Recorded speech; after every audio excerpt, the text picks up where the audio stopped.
Hail Internet!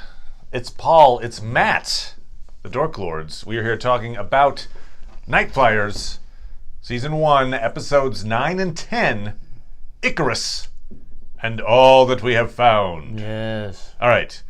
If you are one of the people that were like, where the hell is Episode 9 and 10 recaps? Here it is. And there's a reason in some ways that it took this long for us to finish this series. We're completists. At least we like to finish it out. 2 reasons. But basically, the show didn't grab us. That's I mean, true. just to be honest, Yeah. It was like, all right, we got to watch those episodes to talk about them. All right, well, I'm going to watch Counterpart. I'm going to, whatever. It was like, I'm living my life. Yeah. I slept that day. So that's, this show is not perfect. And we will probably end up being a little harsh on this show in this episode. But just up front, it's not just a complete trash fire. No. There are some things to like about it. In retrospect, we've seen the whole season now. Yeah. Throw out a couple of positive things there, Mr. Bunton. I mean, I like a number of the characters. I liked. I like the production value. I liked the one that got killed at the end. I liked her. Lami? No. Agatha? Agatha. I liked Agatha. Okay. There are a few deaths that happened. No, but Mel. I liked Mel. Mel was cool. Right. Our bionically enhanced hybrid, who's also got some Cynthia clone DNA in her. Yes. I like Mel. All right. Yeah.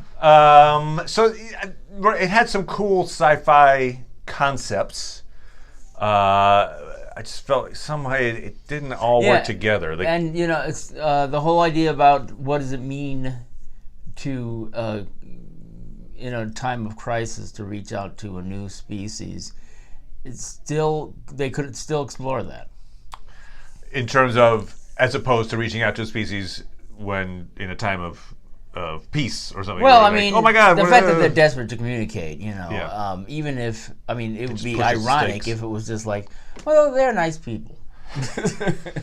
Like they're- giving milk to a neighbor and they were like, they were nice. All right. Well, if they got milk, that'd be nice. Yeah. Like, we needed milk, and they gave us milk. Right, we needed But I meant, we met them, but they eat different food than us, and, we're still starving. That would not be good. I got you. So in other words, they meet separate ways and we're still desperate. Yeah. I see. That wouldn't be Not good. only do you have to meet them, they also have to solve your problems. Yes, or at Yeah. least some. Right. And, what would you want?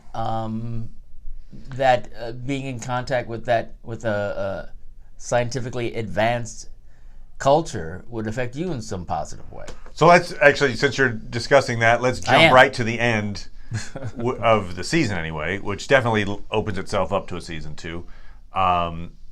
What we see at the end is Carl gets in a pod, a little lone pod, and goes off into space. It basically goes to the Vulcan ship and communicates with the Vulcan in a way that basically he, as far as we know, is put into an alternate dimension where his daughter's still alive and his wife still remembers him, and he's like back at home. So, in some way, did they solve his problem? As far as we know. Did they solve his problem? Did they put him into the Matrix? Right. Hey. Well, it felt to me more like not Contact. Although Contact's a good one. Sure. In terms of that, like, hey, we gave you a sense memory thing. Yeah. Oh, no, I'm not this person. Even though it sounds almost like you weren't going to tell me if I wasn't going to ask in Contact. It's like, no, I'm not that person. This is just to help you understand. Right. Like, I'm your brain dad-ish. Doesn't understand. So you're saying, I'm your daughter-ish Yeah. in this case. Okay. Yeah. Maybe that's Vulcan's way of helping them solve their crisis is we'll put you in a world where that doesn't exist. Yeah. I know. And then they're batteries. And then they're batteries, and it takes Keanu Reeves to show up and kung fu the crap out of them. All right.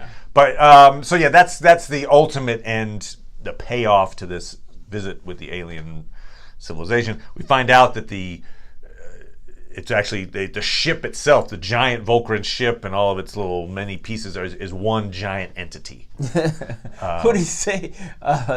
It was almost impossible. Almost something. impossible. It's like In sci-fi, that's an interesting phrase to say. Yeah, it is. Yeah, okay. it's like what? It's the fiction part of that science fiction that means pretty much anything is possible. Yeah. Well, if it's happening, it's like they should have had anyway. All right. William Goldman. So the ending is a bit of a mess in that I feel like we're done with the positive. Oh, I guess. Yeah. No. Are there? No. Yeah. No, that's no. I'll say also. I think part of it too is maybe it had the curse of maybe high expectations in terms of what. Well, hey, it's a George R. R. Martin. He wrote this novella. Maybe it's kind of in a it's got a Game of Thrones quality, if not Game of Thrones. It's not set in any kind of Game of Thrones setting, but maybe it has that kind of literary quality that's going to really translate into something cool. I don't see it at this point. No. But so it had that little extra expectation that did not get met. So I just feel like a lot of characters and plot points are manipulated to get a result at the end here, as opposed to acting in a way that things unfolding in a way that we've seen it established up till now. They broke their own internal logic to kind of create an ending that they wanted. And so, I mean, the prime example, there's a few, but the prime example is Rowan. We do see the scene. Episode 9 is when we see the scene from the first episode, right? The flash forward that we had where Rowan is going around with an axe trying to kill Agatha. We assume there's other devastation has happened. We don't know at the time in episode 1. But she sends out a distress signal. But the distress signal's like, don't treat this like a distress signal. It's a warning. Stay away. This ship is horrible, and you'll die if you show up. And then she kills herself. Yeah. And that's what we knew from episode 1. That's going to come eventually. Well, it shows up in episode 9. Yeah, apparently R.R. Martin saw The Shining and was like, what would be better? If Shelley Duvall kills herself and that cures Jack Nicholson. Right. He's like, oh. But not right away. No. Let me kill a few more people. Which is one of the issues I had with it. So Rowan he's trying to kill Agatha, doing his best. He is. She bumps herself off first. He then kills a couple of crewmen with an axe. He then chops up our captain, who's a robot, so that doesn't actually kill him, but he does his best to murder the captain, is then confined to quarters. All right. We hear later that, the reason is because this feedback loop, they're so close to the Vulcan ship, the Vulcan amplify telepath's abilities. And because there's 2 telepaths on board, Thale and Agatha, they're causing. I know they were causing pain to each other. It's like he's the only guy, he being Rowan, is the only guy that suddenly went crazy and killed everybody. Yeah. So I think the idea is like, I was so sad from my wife's death that I decided to kill everybody I blamed. Yes. Okay. Well, everybody. Well, and everybody, right? And people who get in my way of killing people exactly. I blame. So you everybody. weren't at fault, except now you're in my way. Now you're in my way, so you're my fault. So, but his defense is, it was this thing, the feedback loop. I went nuts. I'm fine now. Except Agatha kills herself to stop the feedback loop. Theoretically, I mean, I guess that's her ultimate reasoning, right? She's like, I get it. You guys will die if I'm here, so I'm gonna kill myself to stop the loop. I suppose, yes. I was just thinking as we were talking, though. Okay. That at the very start of the program, of the thing, when Thale is first brought on, it's demonstrated that he can affect people. Yep. In bad ways. Certainly. So maybe it's really not that, the feedback loop is done and so everything is fine. It's like, there's less. But I've already got this axe in my hand. I'm already killing anyway. But so, my point would have been, if the feedback loop was indeed the problem, once she killed herself, you would think he might have immediately returned to some kind of sanity and be like, oh, God, What have I done? He doesn't do that. But I'm saying it's possible that, it was just like less crazy on him. Okay, sure. So it's like, I'm already killing. And so if that's the case, it still seems very unlikely that you would then release that guy and he's like, I'm good. I'm fine now. Everything's good. And then he's helpful. And I don't know. The fact that it's the change in him, the fact that he suddenly is like back to like, hey, I'm fine. Yeah. You can trust me to help the mission. Guy who just murdered a significant number of the crew and tried, like, it feels awkward and it doesn't, it's not explained enough to my satisfaction that it makes sense. No. Anyway, so that feels wrong. It's jarring. I'm also not exactly sure why Agatha feels compelled to send this distress signal out to say, stay away from the ship. In the beginning, when we first saw it back in episode 1, I thought it might be because she's the last survivor on the ship and she feels like there's an contagion or something and she's getting rid of it. In this case, she's making a choice to kill herself theoretically to help the rest of the crew. She thinks it's helpful that, hey, they can survive without me in this way. That doesn't suggest to me, stay away. What she's basically doing is then saying, and if anybody comes to help you, I've screwed you.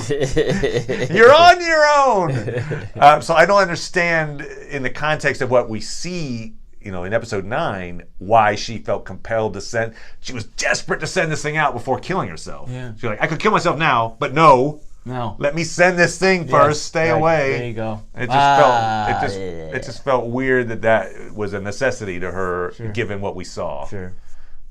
So that was also that felt. It's a loose thread that your brain starts going, what, why, what. So there's a few loose threads like that. Sure. I guess more loose threads. All right, so. We've got a situation where, remember, if we at the end of episode 8, Lami, the body of Lami now has Cynthia in it. So Cynthia has come out of the ship, is now in Lami's body. She communicates with Augie, and Augie's on board. Oh, great. She's like, my little bear or whatever. And so she's like, we got to stop the ship from getting to the Vulcan at all costs. That's what we have to do. To do that, let's blow it up. Let's blow up the ship. And I'm going to escape in Lami's body in apparently the one escape pod. That's all you need. That's all you need. It's like it's a Titanic with one life raft. It's all you need, and you're out in space. And really small doors. Right. So as it turns out, Thale is able to interpret Cynthia's motives and sends Carl to get to the pod first. Carl gets in that escape pod, and that's what sends him out to the Vulcan for his ending. Okay. But, so first of all, there's the problem with just the one escape pod. Yeah. But also, Augie, who's now actually acting captain because Eris has been chopped into bits. So at the very least, he was second in command for a long time. Apparently didn't know that the escape pod was only room for one. Yeah. Because he's very surprised when he finds out that Lami, Cynthia, didn't want to take him with her. It's like, wait, we weren't going together? She's like, well, there's only room in the escape pod for one, which is true. I mean, she's stating a fact. There's really only room for one person. This shouldn't be a shock to you. But it is. Because he doesn't apparently know his ship, so that's when he turns on her and arrest her or whatever. So that didn't quite make sense either. Also, I didn't understand, and there might be a perfectly good explanation. Please put this in the comments if you enlighten us, defender of the show that's out there watching this. Or defenders. Right. It'd be nice if it was all people who were like, no, you're wrong. Please enlighten me as to the reasoning what the hell? For Cynthia. Cynthia's like, I don't want to, at all costs, let's avoid getting to the Vulcan. And to the point of, let's blow up the ship to avoid that. I mean, I guess my thought at first, and my first thought was, she doesn't want to go to the Vulcan because she's worried that the Vulcan will destroy the ship, which is her. At least, at least in some ways, she is the ship. And so she didn't want to put herself in danger. But to blow herself up to avoid being blown up seemed weird. So I don't know what the little the motivations there are. Sure. Also, I'm not sure what Cynthia / Lami's ultimate plan was. If she was going to get in the pod and jettison herself, Yeah. where was she going to go? Yeah. They're a year-ish, maybe more, away from Earth. She doesn't have the same propulsion abilities to get back to Earth. No. She doesn't want to go to the Vulcan. No. Avoid going to the Vulcan at all costs. She would just starve to death in space in her little pod. I don't know where. Anyway, so that's another how are you gonna? What was your end game there? What was your Infinity War end game? Yeah. So that was confusing as well. Sure. I enjoyed Thale. I just felt like they ended up using him as a plot device. Yeah, it's like any motivations that he had seemed to be gone at that point. It's like, oh, good, the headache is worse and it's not as bad as it was. So, you need to do this stuff? Okay, I'll do that. Yeah, it was like, we need to contact the Vulcan. Great, Thale can do it. Oh, you need to be a GPS and guide Carl to the pod. Oh, I can do that. Oh, you need to contact the astral projection of Agatha. I can do that. Like, they just, anytime they needed, like, we need to contact Lami inside the ships. I can do that. Yeah, and even they even advanced the theme that they had already developed, which was the crew starting to have different feelings about him. So it was still basically the main crew that was like, hey, dude, these who always were pretty much fine with Thale to begin with. Well, I would say at the very beginning, the crew was like, why are you bringing this bomb on board, basically? Yeah. They then, over that, we saw that bit where they were playing like Russian roulette in their minds. Yes. And they were like, yay, you're awesome, guy. Yeah. So they had turned to like him. Right. And I felt like they were still liking him at the end, or did you get Well, I mean, it's like, it seemed to me like you could develop that to a point where it's like, our hero, where they would feel like they were helped by him. He was definitely the MVP of the ship. Yeah. I would say, in that moment. Yeah, but it seemed like he was still only interacting with the members of the crew that already never wanted to kill him. I got you. Yeah. Yeah, but he was definitely doing the most good for to keep the ship afloat. Yes. In that moment. Yes. And Lami sacrifices herself. They have to shut down the computer, to shut the ship down, I guess, to get rid of the residual Cynthia-ness of the ship. I guess what she's set up to overheat or something. Yeah. So Lami is able to, from inside the ship, shut it down, and she's like, just go on without me. And so she theoretically is gone now. Yes. Cynthia in Lami's body is still on the ship. Everybody's huddling for warmth because they're like, in the coldest of space, it's going to get really cold. Obviously, Lami's not going to be in that group, one would think. I don't know, maybe she would be. Like, yeah, can really? I? All right. Like, I got some heat on me. So theoretically, she's just going to be on her own, but you would think, because we didn't see Cynthia / Lami die, that she probably, if there was a season 2, she'd be back. Maybe, yeah. And I guess you could even, since we saw, I'm assuming this is a season 2 primer thing, because the ability of Agatha to astrally project herself seemed kind of irrelevant to this episode. And so it felt like maybe that was a hint that here's how she could have survived. Yeah, maybe. I was thinking that too. Because the only real advantage she got from astrally projecting herself was talking to Thale. Yeah. Which they could have just had her talk to Thale. I mean, like, they could have they wrote specifically, they can't be in the same room. Oh, but they can be in the same room as astral projections. Yeah. They could have just written it around it and said, they can be in the same room. Well, this is the future. But, you don't have any means of communication that would be between two people. Two people in different rooms? No. There's no way you can do that. I can't imagine how. No. What are you talking about? You're talking gibberish right now. Yeah. Well, That's impossible. Yeah. Well, this is sci-fi. I have no idea what a landline is. So it just felt like this amazing ability to like take yourself out of your body wasn't really explored that much. It was just like, oh look, I can do it once, great, and so I feel like that's a thing where maybe in the act of killing herself, she projected herself. Who knows? Yeah, into somebody, or we've seen that happen already. But yeah. she's actually Lami now. She and Cynthia are inside Lami's body. But yeah, so you could theoretically bring her back, and she was, one of the certainly prime storylines and prime characters of the show. So it's just weird to have her bumped off. Very weird. So maybe that's your way around. You're right around. It's like, aha, she'll be Force Ghost essentially. Carl.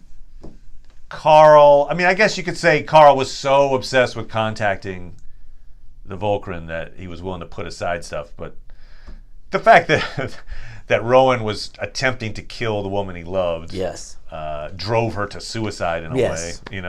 You might hold a grudge. I don't know, but he didn't.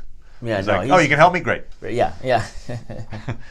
I could imagine you can help me, great. You've helped me, kill. And you're done helping me, good. Cha-cha. No, I don't think he would stop long enough to you helped me, great. I'm jumping into this ship and fly off. Also, so there's Mel is one person who is questioning whether they should contact the Volcran. Yes. And agree, there's a lot of problems happening and all this stuff. But it is her version is like, well, we don't even know what they'll do if we contact them. And that's an argument I think you have before you set off on your year-long mission. And at this point, you're hanging out. You can see the ship. Hey, ship. Second thoughts at that point seem a little weird. Like, all right, let's turn around. That's me. This was a waste of time. I mean, to me, it's just, it all has to be done right now. I mean, you all have to just, I mean. Yeah, the idea that they had to, the other ship has stopped. Full, half speed ahead. Let's go towards them. Yeah. They might perceive that as an aggressive act. Yeah, so what? Yeah. You're like, if they're there and you're here, are you telling me that the diplomatic, relations are so tenuous that if you don't take a little, if you don't move forward a little bit at this time, that's it? Stupid. It's probably not. If they're not moving away, you don't have to move toward them. Right. Get your ship from exploding first. Yeah. And then maybe, figure out if Rowan actually is sane. It's possible that they're like, okay, in this step over to, in the list of things to do to take over another, civilization, you're like, okay, step 4, slow down. Yeah, we do get the idea that the Volcran are vastly superior in their technology / abilities. When Thale connects with him, he's like, it's one entity, and he says 1,000 planets. Yeah. Which I think it's a reference to the 1,000 planets. It was like the continuation of the novella that George R. Martin wrote. But it also, I think, means that the Volcran probably have a territory that is maybe 1,000 planets of, I don't know if they colonized it or whatever, but we don't know anything. We don't know, but they're significantly better off than we are. Yeah.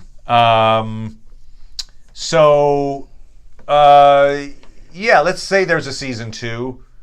I'm not sure that we'll watch it, but what would you imagine as a season 2? They've kind of done it's the haunted ship. We've now made contact.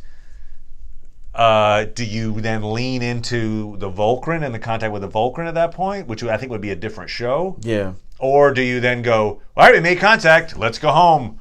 And then it's just back in our haunted ship. Oh, crap, more bad things happen. No, the fact that, what's minor stuff I'd learned from this 1,000 planet thing, I imagine that they would explore one of these other places and not talk about it like Black Mirror or something like that.